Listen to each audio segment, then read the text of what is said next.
Assalamualaikum warahmatullahi wabarakatuh. Selamat pagi anak-anak. Apa kabar hari ini? Mudah-mudahan selalu dalam keadaan sehat dan selalu dalam lindungan Allah ya. Amin. Hari ini kita lanjutkan pembelajaran matematika. Sebelum belajar, alangkah baiknya kita berdoa terlebih dahulu. Berdoa dimulai. Berdoa selesai. Nah, hari ini kita lanjutkan menghitung jarak tempuh. Nah, apa itu jarak? Jarak adalah ukuran panjang dari satu tempat ke tempat yang lain. Nah, jarak tempuh, kecepatan, dan waktu memiliki hubungan, yaitu dapat dituliskan seperti ini rumusnya. S sama dengan V kali T. Nah, S itu jarak yang ditempuh. V itu kecepatan, kalau T itu waktu. Kalau V kecepatan dilambangkan dengan kilometer per jam atau detik atau menit. Nah, kalau jarak tempuh dilambangkan dengan kilometer.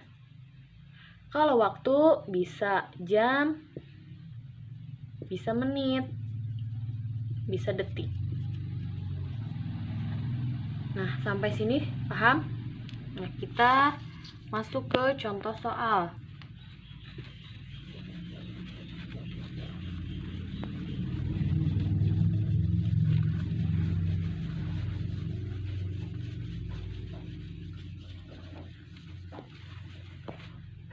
Nah, contoh soal. Di halaman 61. Sebuah kendaraan melaju dari kota A menuju kota B selama 2 jam. Melaju dari kota A ke kota B selama 2 jam. Nah, kendaraan tersebut melaju dengan kecepatan kilometer per jam.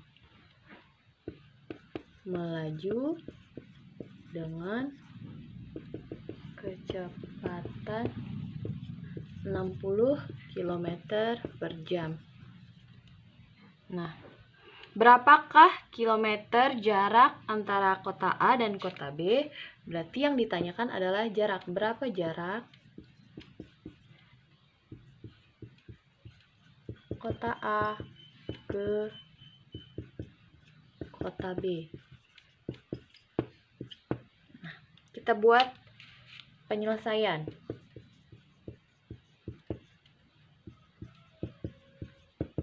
Diketahui tadi ini apa? Melaju dari jarak kota A ke kota B itu waktu. Waktu atau T. Diketahui ini ya, Ibu singkat. 2 jam. Kecepatannya nih, kecepatannya 60 km per jam. Nah, ditanyakannya berarti S atau jarak tempuhnya. Nah, dijawab. Ibu hapus terlebih dahulu ya.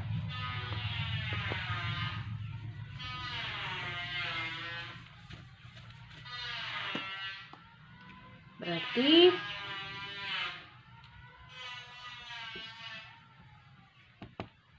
rumusnya tadi masukkan S sama dengan V dikali T. Nah, kita masukkan V-nya tadi berapa? V-nya 60 km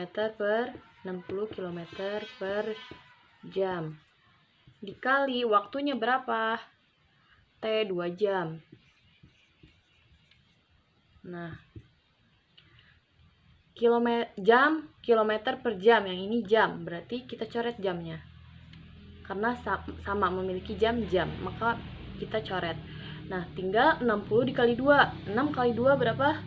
12. Karena di sini ada 0 jadi 120 km.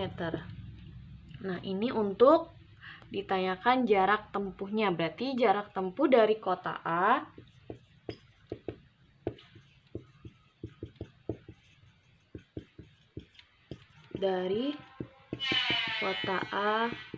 ke B adalah 120 km.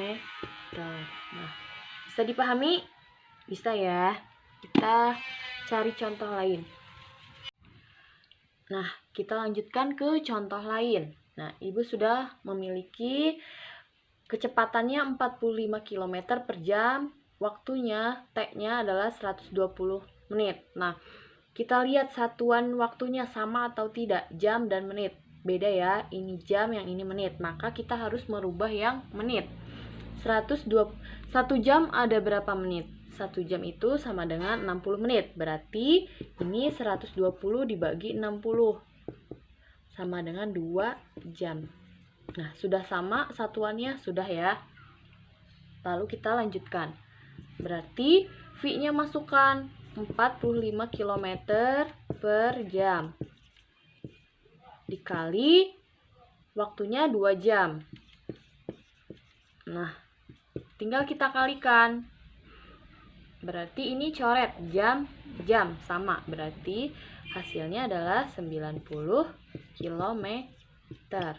Nah, kalau kita mendapati soal yang berbeda waktunya, satuan waktunya ada jam dan menit, maka kita harus merubahnya sesuai dengan kecepatannya. Nah, seperti itu bisa dipahami? Mudah-mudahan bisa ya. Nah, kita untuk satuan kecepatan itu bisa kilometer per menit atau per jam, atau juga bisa meter per menit atau per jam. Kalau waktu itu satuannya ada jam, ada menit, ada detik. Kalau jarak tempuh satuannya itu kilometer. Nah, bagaimana apabila kita menemukan kecepatannya itu meter? Sedangkan kalau jarak tempuh itu harusnya kilometer, maka kita harus merubah. Nih, Ibu contohkan. Kecepatannya 200 meter per menit. Waktunya 20 menit. Berarti waktunya tidak ada masalah. Yang bermasalah adalah satuan kecepatannya. Yang ini meter, seharusnya kalau yang ditanyakan adalah jarak tempuh. Jarak tempuh itu satuannya kilometer, maka kita rubah terlebih dahulu. Nah, masih ingat satuan panjang? Ada kilometer, hektometer, dekameter, meter, desimeter, sentimeter, dan milimeter. Nah, ini meter ke kilometer naik atau turun? Naik ya, 1, 2, 3. Kalau naik berarti naik 3 kali, berarti 1000. Berarti dikali 1 per 1000. Nah, berarti, sudah ditemukan hasilnya 200 dikali 1 per 1000, hasilnya 200 per 1000. 200 dibagi 1000, hasilnya 0,20 km. Berarti sudah sama ya, berarti ini meternya sudah diganti ke kilo. Nah, selanjutnya kita masukkan ke rumus. S sama dengan V kali T. V-nya tadi hasilnya 0,20 km per menit. Berarti 0,20 km per menit. Dikali 20 menit. Nah, karena menit ketemu menit, maka bisa dicoret karena sama. Berarti satuannya sama, boleh dihilangkan. Berarti tinggal 0,20 km dikali 20. Maka hasilnya 4 km. Nah, sampai sini bisa dipahami? Bisa ya?